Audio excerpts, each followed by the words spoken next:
at lunch today, did you sit with someone new?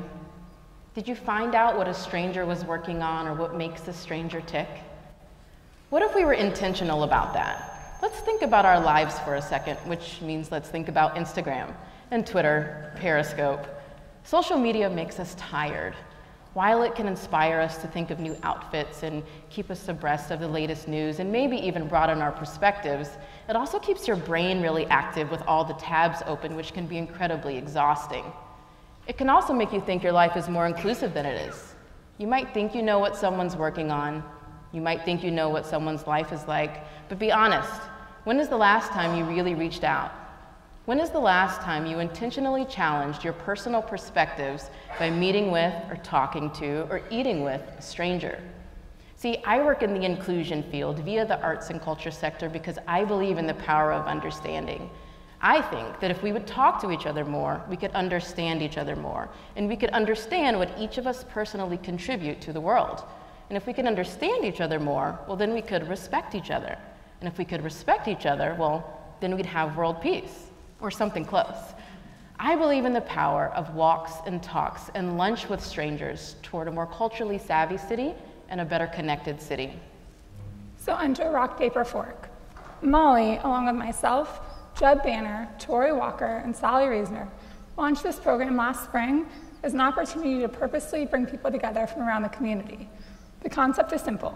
You tell us a little bit about yourself, what neighborhood you live in Indianapolis, how long you've been here, what you're currently obsessing over right now, and we'll match you with 2 other people from around the community with stories different than your own.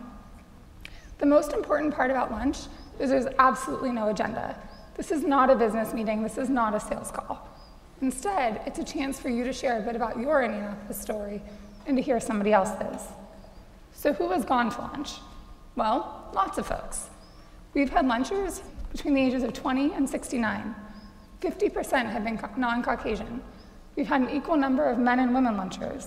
Some have their master's degrees, others have their professional degrees, others have their high school diplomas.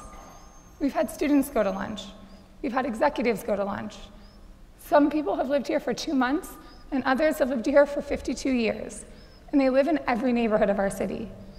And as more and more people have gone to lunch, do you know what we found?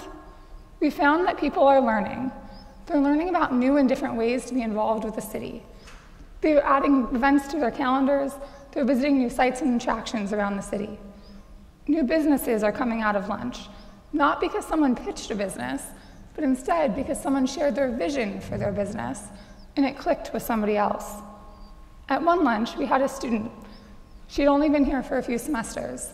She was paired with a nonprofit executive, where she's now volunteering, and with a businessman who's offered to help review her resume for upcoming internship interviews. And as more and more people go to lunch, you're going to hear more and more of these stories. This is why lunch matters. For people willing to go to lunch with strangers, they're building relationships with people who prior to that day, they may never have met before. Wouldn't it be terrible to go through life thinking that people are the sum total of what you see? Think about it. Wouldn't it be terrible to go through life thinking that people are the sum total of what you can see?